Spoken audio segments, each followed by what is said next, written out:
Hello there. This is the last time I record messages from this location. As soon as I am done with this recording, I will have to pack up this booth, put it in a box, and then pack all my stuff because I'm moving out of this place. I have been in the process of shedding away a lot of things, a lot of beliefs, a lot of people, a lot of bad habits. Not only the ones that you may think of when I say bad habits, like, drinking and smoking, but also bad thinking habits that I ended up picking up from people. As you grow, you keep picking up stuff from other people. Just as I told you last time, that you end up picking up the vibes of other people, of the environment. Well, you do the same thing with behaviors and beliefs and points of view, and you just keep picking stuff up from other people, the environment.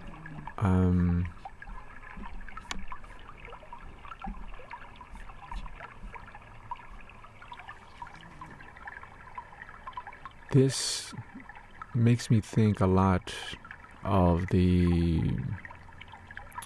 trials and tests and moments of shedding away things that used to have initiates like Jesus, when they were going through that process, they were placed in many situations where the main focus was to shed away fear out of their hearts, out of their minds, out of their bodies. And I find that really interesting because when you think about it, Jesus had to go through a lot. And he couldn't have done it with fear. Including when he knew he was about to die, that he was going to start being persecuted and also punished and eventually killed. Fear showed up.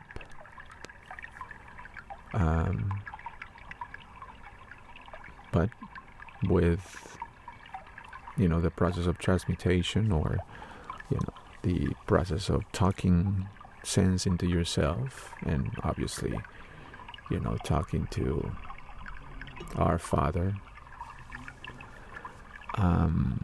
he was able to get over it. And that's undeniably, it is some of those skills that he got that he learned as an initiate. When you think about, for instance, feeding all these people, right? With, what was it, 5 fish and 3 pieces of bread, or was it the other way around? Either way, the stubbornness that he showed, that is like, no, we're going to feed everybody. Just watch. It'll happen. And everybody got fed. I love that. Because it's like, you may not believe it, but I do. If you don't believe it, that's your belief, but it's not mine. See, kind of being, stern and steady in his view and resolution, his belief. So no, I believe that we're going to feed everybody, and we're going to feed everybody. For instance, when he was tested by Satan, or the devil, if you will. And when you look at the devil card in tarot, again, just for those of you who don't know, in the picture and the image and the card, you have the devil chained up or has chains around a female and a male. Basically, your, female and male within you. Those feminine and masculine qualities or energies. But basically, the point is that the devil possesses those two energies, and then you can't do nothing after that, and it just keeps you prisoner. Again, that's why the symbol of the chains. So when you consider what Jesus went through, when he went to the mountains and meditated for 40 days and 40 nights, and being hungry and being, needy and whatnot, because at that point, you have nothing, right? And what did the devil do, right? Or let's just put it this way, fear. It was telling them, I could make you king of all this. The whole story that he was tempted, or the devil was trying to tempt him. He didn't fall for it either. Maybe he had these weak moments that we don't know about, but essentially he came out triumphant out of that. And it could be also because of the training he had as an initiate. Part of the training, as I've been informed about it, was that, for instance, in the Great Pyramid, that was the School of Mysteries. And in there, the initiates would have to go through these tests where there would be, let's say, in dark rooms, right? They would be locked inside a dark room. Again, the purpose is to do away with fear, to beat fear, if you will. Then it would be a dark room in a tank full of water, you submerged in it, and basically fighting that fear of drowning. Then, as you keep advancing and keep, passing these tests, it would be a dark room and a tank full of water, you submerged in it, but also with a crocodile swimming around you. The whole point, again, is to beat fear. So I think of those things when I find myself feeling fear, because between you and life, fear gets in the way. And half the time, we become scared and fearful, and we can feel fear, it's very palpable, it's very real, right? But in terms of an illusion, it's again a bad habit that we picked up somewhere along the line. Because, what is the first thing that people, for instance, your parents or the people who raise you, do to you but inflict fear so you remain safe? But essentially it's because they don't know how to control you. It's like, I don't want this kid to do something, so don't touch that. Why? Because it'll whatever, and they give you a consequence that now is encrypted in your mind, and now forever that will be.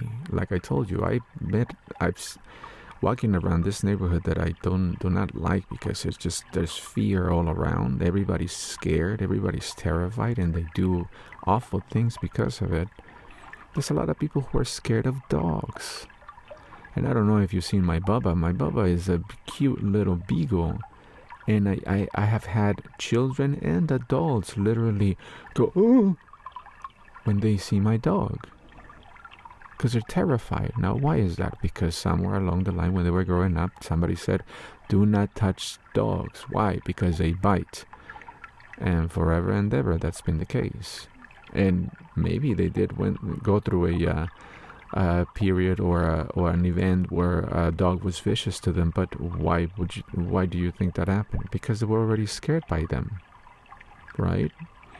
And again, in a neighborhood like the one I live, and I mean a low-income neighborhood, people are terrified, and people will literally make a dog vicious, like train a dog to be vicious, because that's the way they get dogs. This is why a lot of dogs, live outside, because they're good enough to live with you, but not inside your home. But they're gonna be good enough to defend you in case you're in trouble, right? And the dog will do that for you anyway. Anyway, dogs are used for security, and most of the time made to be vicious, trained to be vicious, you know.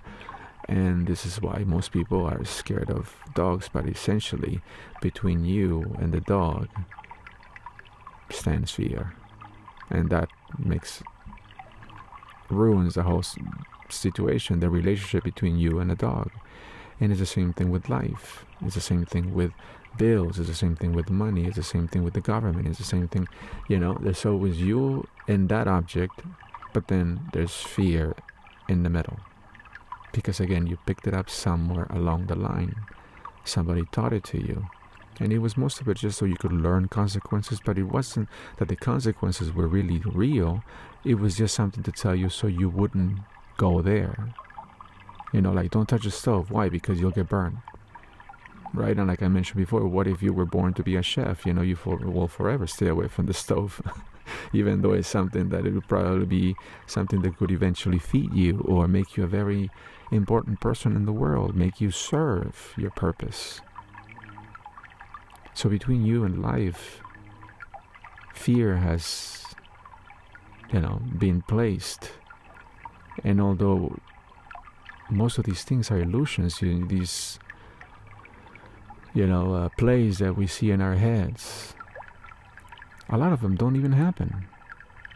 A lot of them just really come to ruin your life, ruin your moment, your now moment, your present.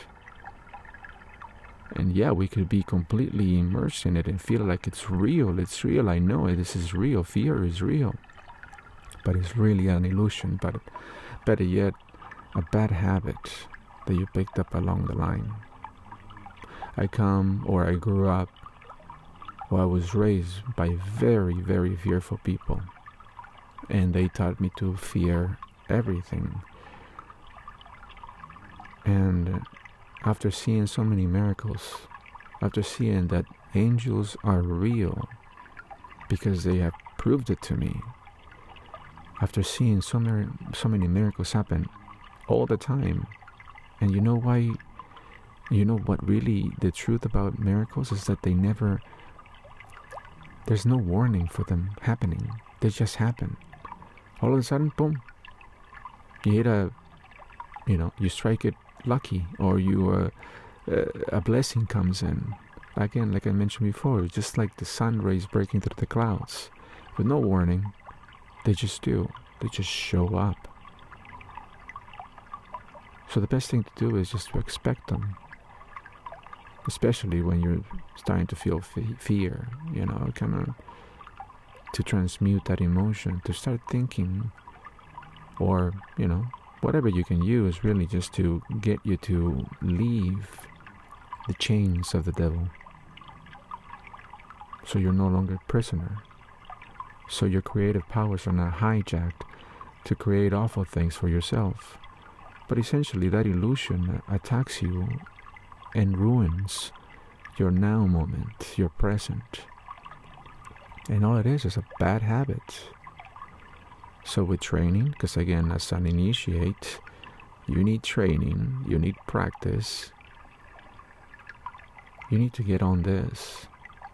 So there will, maybe in a very near future, we will not have fear get in the way of us and living a peaceful life. That is my wish for every single one of you who have been watching me for all these years. I have nothing but love for you guys. Your little comments, I mean, I love them because all I wanted to do was to communicate and make somebody feel better, somebody feel empowered. If it was just one person, but now it turns out that it's been a lot of you, and I love you for it. So after I hit stop recording on this message, I'm gonna start packing. I don't know where I'm going, but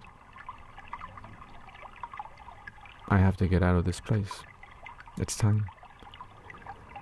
And fear made my stay in this apartment and in this neighborhood a horrendous experience. I have asked many of my friends to help me out, to take me in, but a lot of it were implorations of someone who was scared, terrified, that what am I gonna do? What's gonna happen to me? But during all of that, it was like I was doing those initiate trials. It was to put me there. I mean, to put me in this position where, like, okay, that door closed, that door closed, that door closed. What are you gonna do? You're gonna fall back into fear? And I keep realizing, well, if that door closed, that means that another one's gonna open. If all the options are running out, that means that the path is gonna keep getting more narrow, which means more clear, because it'll lead me to the one thing that is going to work out, the one, my exit, or the avenue in which I'll be free from all of this. And essentially was for all those experiences to teach me how to keep cool and stay away from fear. To start to see the difference between, the miracles that are always showing up in my life, because they do, and the agony that fear brings. And they're completely opposite to each other. One doesn't do anything but waste your energy, hijack your energy, and ruin your now moment. And the other one is just so rewarding. From receiving a miracle to visualizing one to, acknowledging how many miracles you have around you and how many miracles have happened to you. And again, they're complete opposite from the horrendous experience that fear brings.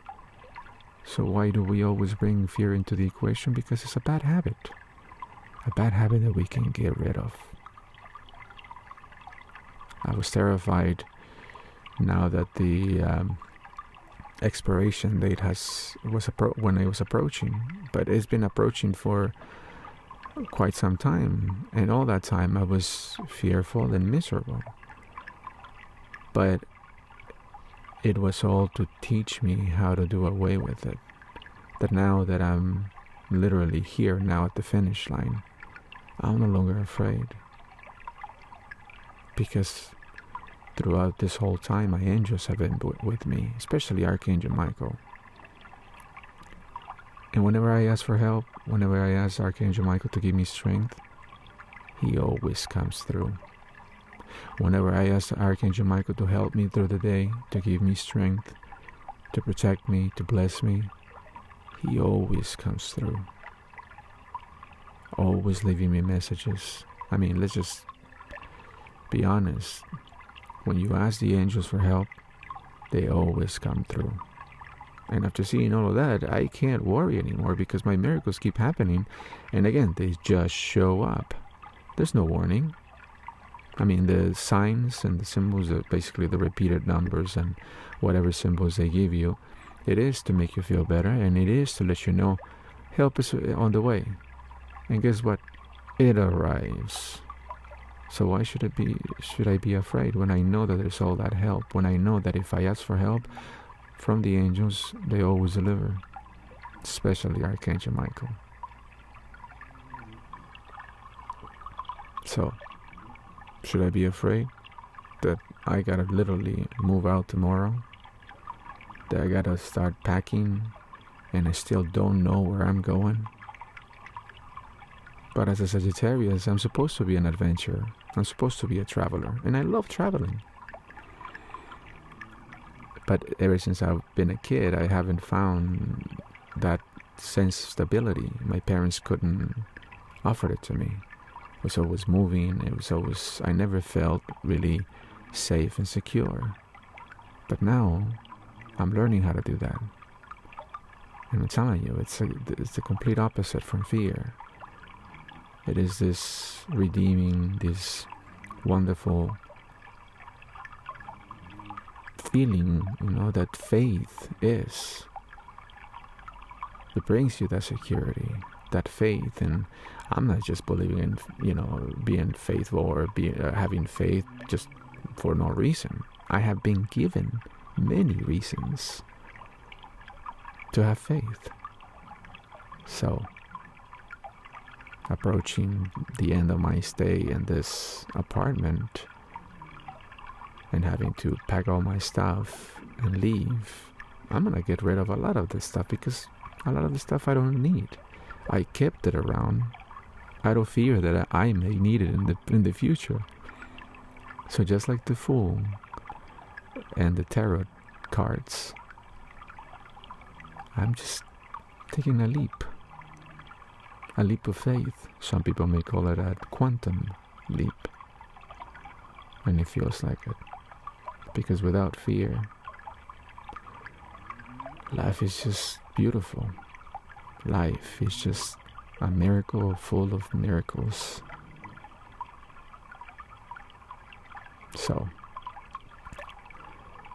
next video I make, it'll be in a complete different place. Maybe it'll be out of my car, because maybe I'll be living in my car. I don't know. But I have faith. Things are gonna go great, because miracles happen all the time. And my angels have told me. My angels have shown me. I mean, one side of my life is going great. Yesterday I was on set, doing a show for HBO, and guess what?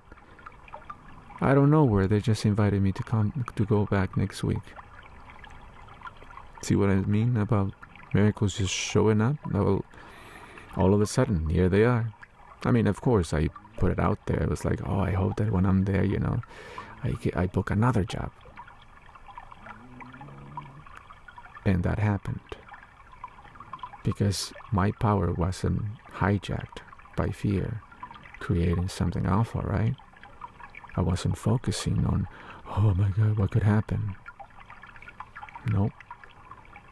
Because I've been taught many lessons to understand that fear is just a bad habit that we picked up somewhere along the line, somewhere along life. We picked it up. It was supposed to keep us safe. But no. All it did was just really get in the way between me and life. Between you and life. Between all of us and living our lives, and living our miracles. So I hope that this message helps you. If you're feeling afraid, you have to work at it. I'm not gonna say, okay, I'm no longer afraid. It takes training and it takes practice. It's gonna take a while, but you can do it, especially when you understand that fear is an illusion and just a bad habit that your mind just kicks into, for whatever reason. And then when you identify why, then that's where you want to hit it from. That's what needs to be improved or shed away. God bless you all. Our Father is within you. The angels are there to aid you, because you're light and they're light, and all they're doing is calling you home. They're showing you the way. Trust, believe, follow your bliss, because there's nothing like fear, and that's how you can tell the difference. Think about it and feel about it.